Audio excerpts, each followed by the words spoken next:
Graça e paz, seja muito bem-vindo, seja muito bem-vinda. Você está no canal Ensino e Palestra. Meu nome é Alex Paulo e eu quero aqui dar as boas-vindas para você.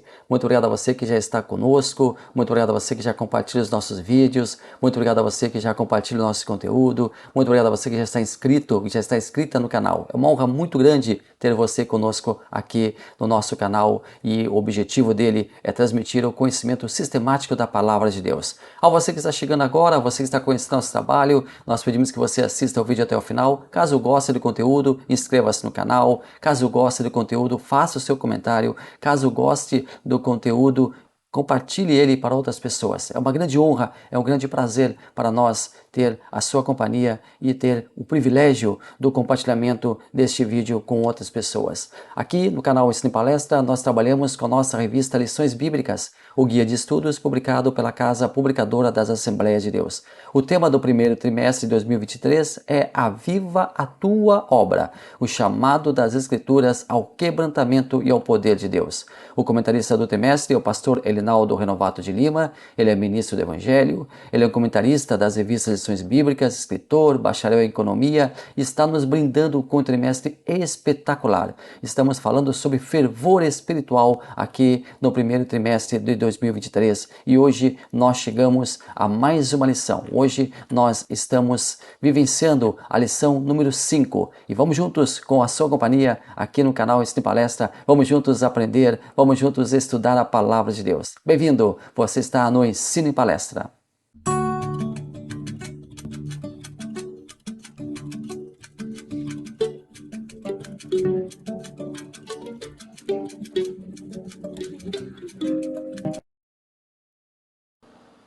Lição número 5, o avivamento na vida da igreja. Na sua revista você já tem aí visualizado o texto áureo, a verdade prática, a leitura diária e também a leitura bíblica em classe, que neste trimestre está tratando sobre a espiritualidade, o fervor, está tratando sobre o avivamento. E nesta semana ela se encontra lá no livro de Atos dos Apóstolos. A nossa leitura bíblica em classe nesta semana está lá em Atos dos Apóstolos, no capítulo 2, versículos 1 ao 13. Eu vou ler aqui este texto para que nós possamos contextualizar a nossa lição de hoje. E cumprindo o seu dia de Pentecostes, estavam todos concordemente no mesmo lugar. E de repente veio do céu um som, como de um vento veemente e impetuoso, e encheu toda a casa em que estavam assentados. E foram vistas por eles línguas repartidas como de fogo, as quais pousaram sobre cada um deles. E todos foram cheios do Espírito Santo e começaram a falar noutras línguas, conforme o Espírito Santo lhes concedia que falassem. E em Jerusalém estavam habitando judeus, homens religiosos de todas as nações que estão debaixo do céu. E quando aquele som ocorreu, ajuntou-se uma multidão, e estava confusa, porque cada um ouvia falar na sua própria língua. E todos pasmavam e se maravilhavam, dizendo uns aos outros: Pois que não são galileus todos esses homens que estão falando? Como, pois, os ouvimos cada um na nossa própria língua em que somos nascidos? Partos, e medos, elamitas e os que habitavam em Mesopotâmia, Judeia, Capadócia, Ponto e Ásia, e Frígia, e Pantífia, Egito, e partes da Líbia, junto a Cirene, e forasteiros romanos, tanto judeus como prosélitos, cretenses e árabes, todos nós temos ouvido em nossas próprias línguas falar das grandezas de Deus. E todos se maravilharam e estavam suspensos, dizendo uns para os outros: Que quer isso dizer? E outros zombando diziam: Estão cheios de mosto. O nosso primeiro tópico, o batismo no Espírito Santo e o público-alvo. Primeiro subtópico, o chamado abrangente de Jesus. Segundo, a promessa é para todos salvos. Terceiro, o engano dos cessacionistas. O Espírito Santo e o Pentecostes. Sempre quando nos referimos ao Pentecostes, nós imediatamente associamos ao termo Espírito Santo. O evento mencionado no início do livro de Atos, que nós fizemos aqui leitura, mostra o Espírito Santo descendo sobre os irmãos, inaugurando a igreja. Na verdade, eu sempre digo que Jesus já havia inaugurado a igreja, com a sua própria presença, através do treinamento dos discípulos, através dos milagres, através do ensino, através da sua própria vida. O seu ministério terreno inaugurou a igreja. E agora os discípulos, eles efetivamente seriam executores do trabalho que Jesus deixou para eles. Jesus já havia predito que esse dia chegaria, que chegaria o dia da sua partida. E ele dá a seguinte instrução aos seus discípulos, lá em Lucas 24 e 49. E eis que sobre vós envio a promessa de meu Pai. Ficai, porém, na cidade de Jerusalém, até que do alto sejais revestidos de poder. Não demorou muito para a promessa feita pelo Mestre se cumprir. O Espírito Santo chega com autoridade e liderança sobre o povo reunido. E em Atos 2 e 4, conforme nós lemos, e todos foram cheios do Espírito Santo e começaram a falar noutras línguas, conforme o Espírito Santo lhes concedia que falassem.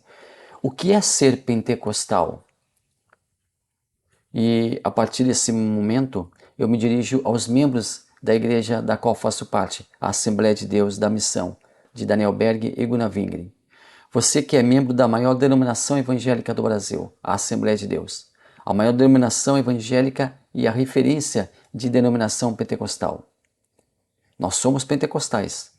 Você que é pentecostal, já se perguntou, o que é ser pentecostal? Você que não é pentecostal, já se perguntou, por que ser pentecostal? E o que difere os membros de igrejas tradicionais ou reformadas de uma igreja pentecostal? O que significa ser pentecostal? Uma definição primorosa é trazida pelo pastor Ezequias Soares em seu livro O Verdadeiro Pentecostalismo, e aqui ele cita Robert Menzies. E todo aquele que as experiências descritas em Atos servem de modelo para a experiência cristã contemporânea, que o batismo no Espírito Santo é uma capacitação pós-conversão para a missão, e que falar em línguas marca essa experiência. Isto é ser pentecostal. Mas o que é o batismo com o Espírito Santo? Ele está predito lá em Mateus capítulo 3, versículo 11. E eu, em verdade, vos batizo com água para o arrependimento. Mas aquele que vem após mim, e aqui está João Batista falando, é mais poderoso do que eu, cujas alparcas não sou digno de levar. Ele vos batizará com o Espírito Santo e com fogo. Existem várias evidências sobre o batismo com o Espírito Santo. E aqui muitas igrejas discordam entre si sobre o que vem a ser batismo com o Espírito Santo. Algumas delas dizem que é uma experiência única. O batismo com o Espírito Santo se deu uma única vez, no dia de Pentecostes. Somente nessa data específica, a qual fizemos leitura aqui, quando o Espírito Santo veio habitar definitivamente na terra, teria ocorrido o primeiro e único batismo com o Espírito Santo. E essa experiência, segundo essa teoria, não viria jamais a repetir. Uma outra linha de pensamento diz que é no ato da conversão. Para muitas igrejas, o batismo com o Espírito Santo ocorre no ato da conversão da pessoa. O novo convertido recebe esse revestimento de poder para trilhar um novo caminho. Uma outra linha de pensamento diz que é a segunda bênção. E essa linha ela é acompanhada pela maioria dos pentecostais, dizendo que o batismo com o Espírito Santo é a chamada segunda bênção. Mas qual seria a primeira? A primeira seria a salvação da própria pessoa, o ato de convencimento do Espírito Santo que leva à regeneração do homem. Então a primeira bênção é a salvação propriamente dita e a segunda bênção seria o batismo com o Espírito Santo. E o principal argumento utilizado para essa afirmação é o fato de que as pessoas que estavam reunidas durante a descida do Espírito Santo, durante a festa de Pentecostes, eram todos já convertidos. Nós respeitamos as primeiras teorias. Nós respeitamos os seguidores, os expoentes dessas primeiras teorias. Mas nós nos aliamos à teoria da segunda bênção. Para nós, o batismo com o Espírito Santo é a segunda bênção.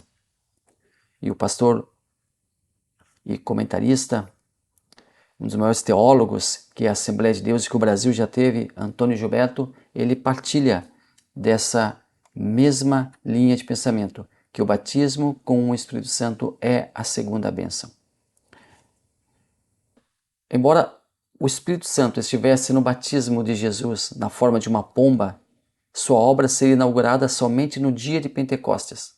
O batismo solene aconteceu em duas ocasiões muito especiais. No dia de Pentecostes, em Atos 2, 1 e 4, já lemos aqui, e também na casa de Cornélio. Também lá na casa de Cornélio, você pode ler essa passagem em Atos capítulo 11, versículo 12 ao 15. Também nós temos ali uma evidência, um batismo com o Espírito Santo. Mas a quem se destina o batismo com o Espírito Santo? Quem é o alvo? Ou quem são os alvos do batismo com o Espírito Santo? Para toda aquela que professa a sua fé em Cristo. Para quem nasceu de novo, recebeu a primeira bênção e, portanto, receberam o Espírito Santo. Porque, na verdade, nós dizemos assim: Senhor, eu te aceito. Jesus, eu te aceito como meu Salvador. Quando, na verdade, nós deveríamos perguntar: Senhor, mediante as minhas carências, as minhas dificuldades, os meus problemas, os meus erros, os meus pecados, você me aceita, Jesus, como seu filho? Você me aceita, Jesus? Esta seria a oração correta. Então, a quem se destina o batismo com o Espírito Santo? Para todo aquele que professa sua fé em Cristo, já recebeu a primeira bênção, e para quem nasceu de novo, porque recebeu essa primeira bênção. Porque o Espírito Santo é aquele que convence. O ato da conversão, ele é dado pelo Espírito Santo. E o batismo com o Espírito Santo, ele é aberto a todo aquele que desejar. Mas mesmo aquele que não receber o batismo com o Espírito Santo, ele já recebeu a primeira bênção, ele já tem a sua salvação. Você já fez profissão, você já proferiu as palavras solenes, disse: Jesus Cristo, eu te aceito, Jesus Cristo me aceita, Jesus Cristo, eu aceito viver contigo, eu aceito, Jesus Cristo, a partir de agora ter a minha vida conduzida por ti. Aceitou a Jesus como seu único e suficiente Salvador, já tem a sua salvação, que deve ser preservada dia a dia, que deve ser dia a dia trabalhada, mas já tem a sua salvação. O batismo com o Espírito Santo e a salvação. Vamos, mais uma vez, trabalhar nesse ponto. O batismo com o Espírito Santo não é requisito para a salvação. Muitas pessoas se angustiam porque acham que, se não forem batizadas, perderão a salvação. Se não forem batizadas com o Espírito Santo, não serão salvos. O não ser batizado com o Espírito Santo não faz com que a pessoa perca a salvação ou se afaste de Deus. A pessoa que aceita Jesus já recebe o Espírito Santo de Deus, até porque é Ele quem convence, como nós já falamos aqui, nós reiteramos aqui, Ele convence o homem do pecado, Ele promove a regeneração, Ele opera a santificação, Ele distribui dons, Ele auxilia na frutificação do crente. É a primeira bênção. A pessoa recebe a salvação e esta independe do batismo com o Espírito Santo, porém, essa pessoa fica repleta ao receber o batismo com o Espírito Santo. E aqui no livro de Atos nós vimos uma evidência que foi o falar em línguas estranhas. Segundo Thomas Howard, o dom de línguas é a habilidade de falar uma língua que o próprio falante não entende para fins de louvor, oração ou transmissão de uma mensagem divina. O falar línguas é uma marca registrada da Igreja Pentecostal. Nossa identidade, o que nos diferencia de outras igrejas e movimentos, passa obrigatoriamente por essa singular experiência. Daniel Berg e Gunnar Wingren, juntamente com outros cristãos, foram convidados a se retirarem da Igreja Batista, e aqui todo o nosso respeito aos irmãos batistas que porventura estejam assistindo ao nosso vídeo, porque ali era absolutamente, aquela igreja era contrária à manifestação do Espírito Santo, à manifestação do falar em línguas. É claro que era uma propriedade, uma característica daquela igreja. Aquela igreja tinha essas peculiaridades e, em respeito, à sua doutrina, Daniel Berg e Gunnar Wingren saíram daquela igreja, embora naquela igreja, com certeza, muitas pessoas sinceras, muitas pessoas cristãs, muitas pessoas abençoadas, muitas pessoas realmente cheias de Deus continuaram ali naquele local. E Daniel Berg e Gunnar Wingren saíram dali. Assim como a salvação é dádiva de Deus, e esta é uma citação do pastor Antônio Gilberto, para os perdidos, o batismo com o Espírito Santo é a dádiva de Deus para os seus filhos. Então, a dádiva de Deus para os perdidos é a salvação, E a dádiva de Deus para aqueles que agora são eleitos filhos de Deus é o batismo com o Espírito Santo. Uma dádiva ao iniciar o processo, ao iniciar a caminhada, e outra dádiva durante o percurso da caminhada. O crente batizado com o Espírito Santo fala em línguas pelo menos uma vez na vida. No ato do batismo, esse fenômeno se manifesta em sua plenitude. Não há batismo com o Espírito Santo sem o falar em línguas. De novo, para nós pentecostais. Falar em línguas constitui-se na evidência incontestável que o crente recebera o batismo com o Espírito Santo. Somente saberemos que uma pessoa foi realmente batizada com o Espírito Santo por sua confissão própria ou quando ouvimos falar essa pessoa em línguas. Os dois tipos de línguas dadas pelo Espírito Santo. Falar em línguas é uma manifestação sobrenatural do Espírito Santo. É uma manifestação sobrenatural dada por Deus. É uma expressão vocal inspirada pelo Espírito Santo. E o crente fala em uma língua que desconhece. E essas línguas podem ser a xenolalia, que é a chamada línguas humanas ou línguas de nações. Foi exatamente o que aconteceu ali na ocasião do Pentecostes. Ali estavam reunidas pessoas, ali em Jerusalém, oriundas de todas as nacionalidades para participar dessa festa solene, que era uma das 3 mais importantes festas do povo judeu, o Pentecostes. Os discípulos falavam em sua língua materna e seus ouvintes, de diferentes nações, ouviam em seus próprios idiomas. Foi a primeira tradução simultânea da história. Xenolalia, segundo Stanley Horton, é o falar em línguas em um idioma conhecido, estranho apenas a quem fala.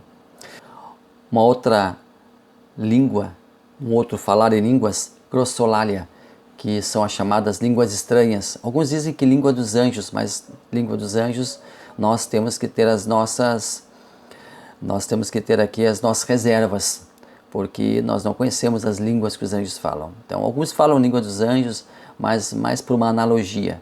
Então, a glossolalia seria chamada as línguas estranhas, assim chamada por não ser humanamente interpretada. A princípio parece desconexa, sem qualquer sentido, mas quem fala nessa língua sente um revestimento especial.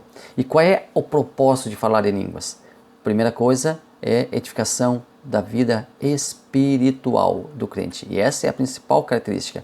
Edificação da vida espiritual do crente. Edificação pessoal. O falar em línguas é pessoal, é personal, é para edificação individual.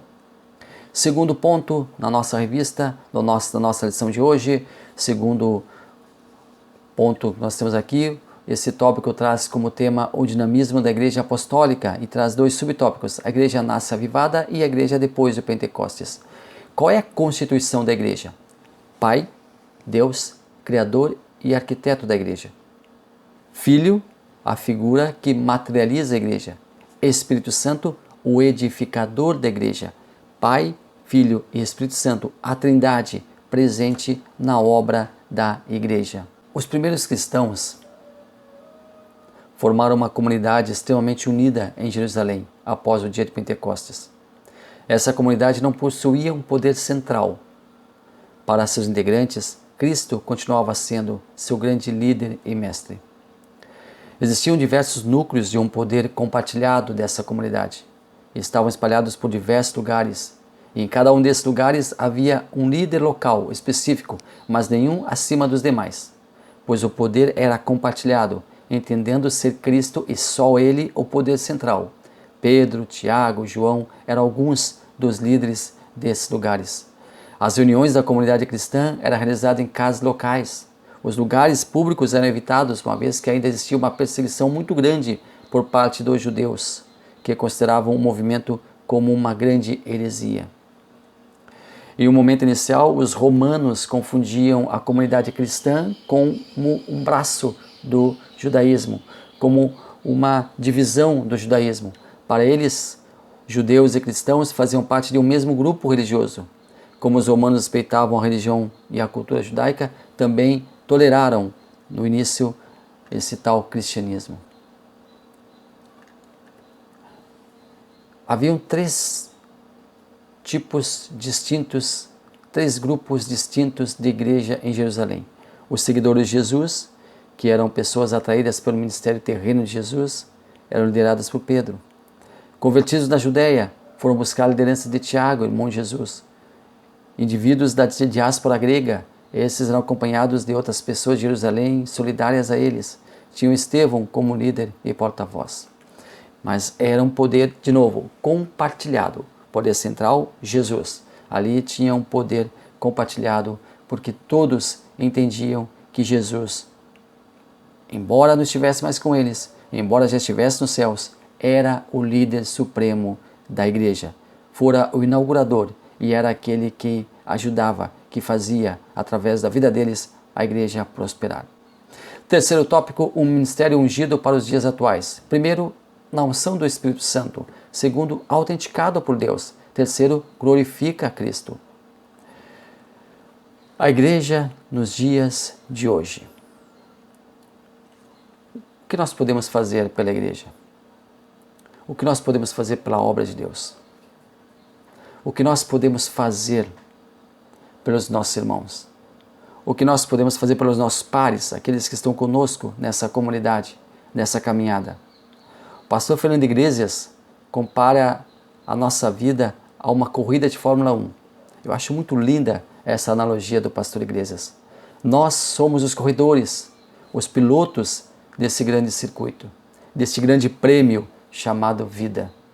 A igreja é o nosso pit stop, é o lugar onde nós recarregamos nossas baterias, onde nós nos alimentamos, onde convivemos com pessoas que pensam como nós, que partilham da mesma expectativa da volta de Jesus.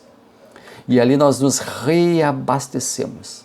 Quando o piloto encosta, quando o piloto estaciona no pit stop, os mecânicos, o grupo de apoio auxiliam com o combustível, com a arrumação, com a reorganização do carro, enfim, com a troca de pneus. E assim nós, no pit stop, que é a igreja, nós nos sentimos abençoados com os nossos irmãos, que nos abençoam com louvores, que nos abençoam com palavras, que nos abençoam com ministrações, que nos abençoam com a sua presença ao nosso lado, emprestando a nossos ouvidos, emprestando a nós sua atenção e nós emprestando a eles o nosso talento. Todos mutuamente abençoados em um grande pit stop, que é a igreja, de onde saímos depois para a continuada, para a contínua, para a caminhada, para o grande circuito da vida, abençoados, renovados, recarregados, realinhados.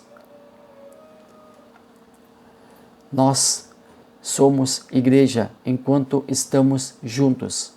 Eu sozinho não sou igreja. O meu corpo é o templo do Espírito Santo, mas eu sozinho não sou igreja. Eu sou igreja no momento que eu estou com outros irmãos, porque igreja significa tirados ou retirados ou extraídos para fora. É um coletivo, é plural. Igreja é plural. Igreja não é singular. Igreja somos todos nós. E nós, abençoados por Deus, autenticados por Deus, através da salvação que nos foi concedida pela obra de Jesus Cristo, pelo aceite a Jesus Cristo, pelo convencimento do Espírito Santo, e glorificamos a Cristo através das nossas vidas, através da nossa transformação, através das nossas novas atitudes, através da nossa nova cosmovisão, através da nossa nova mente, através da nossa mente renovada por Cristo, através da nossa vida, cada dia moldada como o nosso Senhor e Salvador Jesus Cristo. O ministério que cada um de nós, o serviço que cada um de nós faz dentro da igreja, dentro da casa do Senhor e também na nossa vida secular, também no nosso trabalho, também nos nossos afazeres, também no nossos estudos, nas faculdades, nas escolas. A nossa vida consagrada a Deus, ela serve de iluminação para outras pessoas. Os nossos frutos, e os frutos, eles são o resultado de uma vida transformada, resultado de uma vida agora amparada por Deus. E esses frutos através da paciência, esses frutos através do amor, esses frutos através da bondade, esses frutos através da nossa vida sincera para com o nosso próximo. A nossa vida empática, onde nós nos colocamos nos colocamos no lugar do nosso próximo. Não julgamos, mas nos colocamos no lugar do nosso próximo para abençoá-los, para ajudá-los.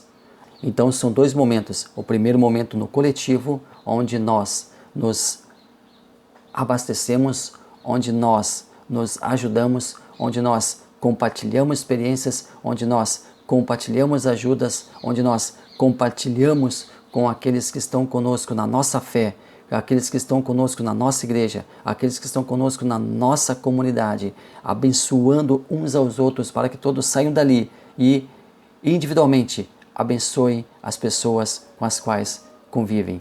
Essa é a nossa missão de vida. Esse é o nosso ministério. Essa é a igreja nos dias atuais. Muito obrigado a você que esteve até aqui conosco, muito obrigado pela sua companhia, foi um privilégio ter você aqui. Você que gostou do vídeo, deixe seu like, deixe seu comentário, inscreva-se no canal e coloque ali no sininho, ative o sininho, coloque todas ali. Se você não recebe mais os nossos avisos sobre os nossos vídeos que estão sendo postados, reative o sininho, desative e reative ele novamente para que você possa ter acesso sempre que um vídeo nosso for postado. Deus abençoe maravilhosamente a sua vida.